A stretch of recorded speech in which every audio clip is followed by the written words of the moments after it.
Well, let's return to Earth. Time now for the day's business news. The final day of the World Economic Forum in Davos, Switzerland. It's been a busy week of talks and meetings. Every year, the event brings together business leaders, billionaires, heads of state, royalty, academics, journalists, celebrities, and activists. Also, France 24's own Yuka Royer is there standing by, and we can speak to her now. Hello to you, Yuka. For you, what were the key takeaways of this year's meeting?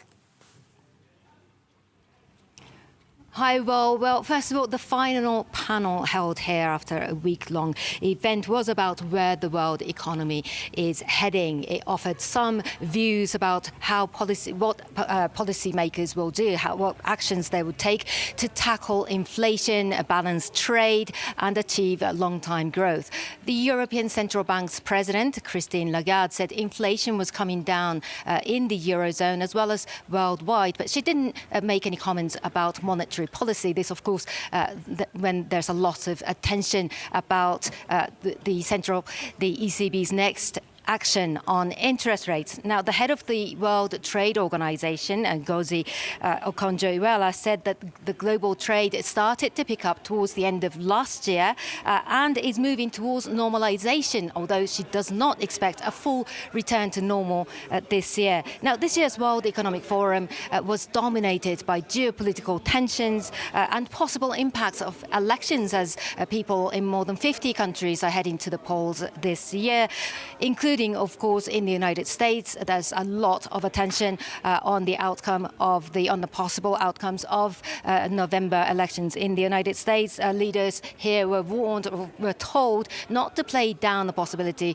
of Donald Trump returning to power.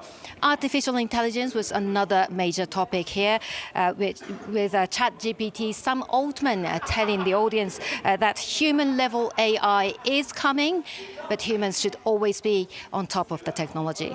Yeah, and Yuka, crucially important, it's not only the leaders of major economies or big corporations at Davos.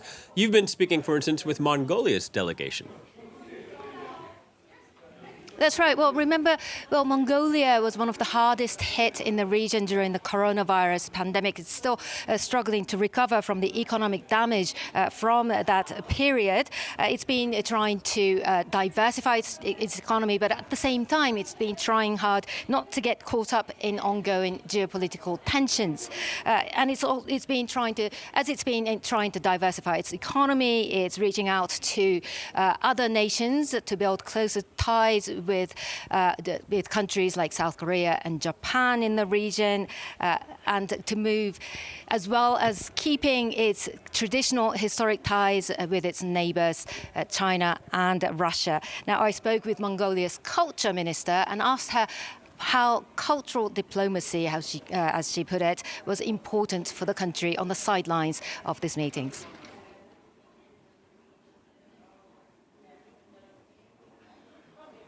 This kind of culture diplomacy is very important for you. Now, what brought you to Davos this year?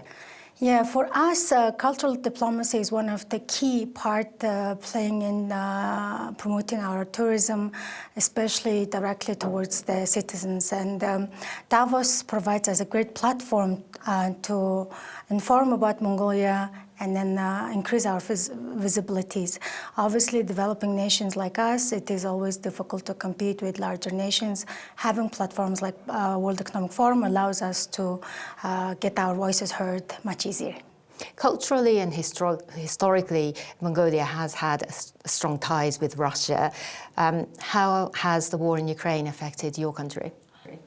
Well, like any other country, it is not an easy time at the moment, but we have always balanced our neighbors. We always had a friendly relationship with our neighbors. This is what it is. We have to balance and thrive and continue to be able to get our interests going. And as the race to decarbonize accelerates across the world, and as a mineral-rich country, how do you position yourself in this current trend towards decarbonization?